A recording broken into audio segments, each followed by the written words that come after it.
The Office of Internal Oversight Services has completed its investigation into 19 area staff members of the UN Relief and Works Agency for Palestine Refugees in the Near East, UNRWA, regarding allegations of their involvement in the armed attacks of the 7th of October 2023 in southern Israel.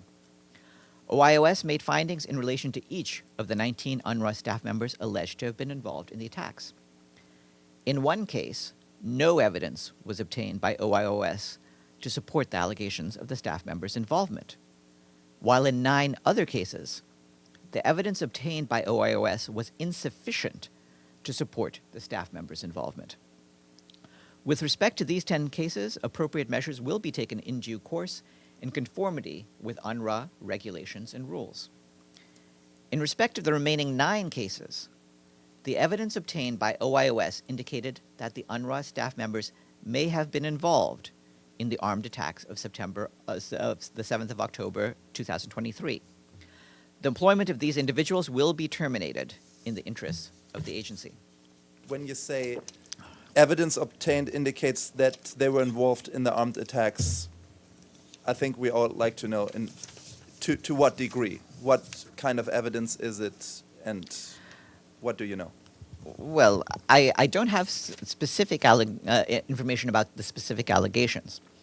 What I can tell you, and we'll be sharing some of this with you after the briefing as well, is that the OIOS investigation involved the following: visits to Israel for discussions with Israeli officials and to receive and review information held by Israeli authorities, visits to Amman to obtain and review information held by UNRWA relevant to the investigation, including on UNRWA staff and on UNRWA operations, review of information and communications technology data, including email records and information on UNRWA vehicles, review of information received from various other sources, including that released through the media and other public sources, and communications with several member states to obtain any additional information relevant to the investigation.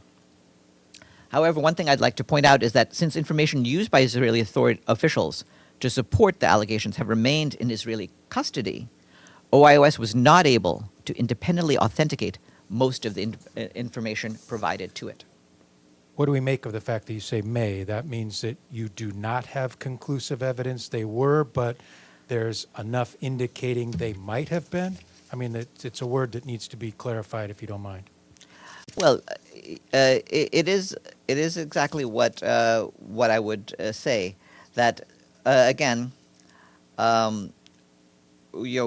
we, that is to say, OIOS was not able to independently authenticate most of the information provided to it that was in the hands of the Israeli authorities. That was, that is information that remains in the custody of Israel. Beyond that, regarding those 9 cases, the evidence provided in support of allegations that the UNRWA staff member was involved in the armed attacks of the 7th of October 2023 could, if authenticated and corroborated, provide a factual basis to conclude that the UNRWA staff member may have engaged in conduct sanctionable under the applicable UNRWA regulations and rules. And those cases, those 9 cases, have been referred for decision. Yes, Farhan, a couple of follow-ups also on the OIOS investigation. Just now you mentioned the sources of the evidence, the visit to Amman, to Israel, email, the car, and other information. But to what level can the OIOS determine that this person might involved or 100% certainly involved in the attack? I mean, where is the what is the percentage? Like how you put the level of those information to determine like who is in this involvement? There would need to be further process of authentication and corroboration. We are evaluating what the next steps will be in that regard. So, which means so far you have people may be involved, but there might. I just don't understand this may, because I feel like you don't have 100% confirmation. We have sufficient information in order to take the actions that we're taking, which is to say the termination of these 9 individuals. Beyond that, we'll need to evaluate what further steps are needed in order to fully corroborate and evaluate So there's a the situation. further action on this report, on this investigation, because you said it's been already concluded. The OIOS investigation has been concluded.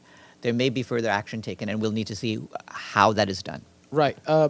Another thing is, in your statement, you said the 10 cases, the inefficient evidence and the no evidence cases, appropriate measures will be taken in due course. What are those appropriate actions? We're evaluating.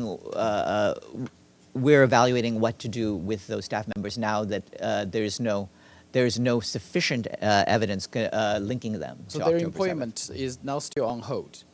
I mean, you are not going to. We'll have to review this. We'll have to review each individual case to see how that is to be handled.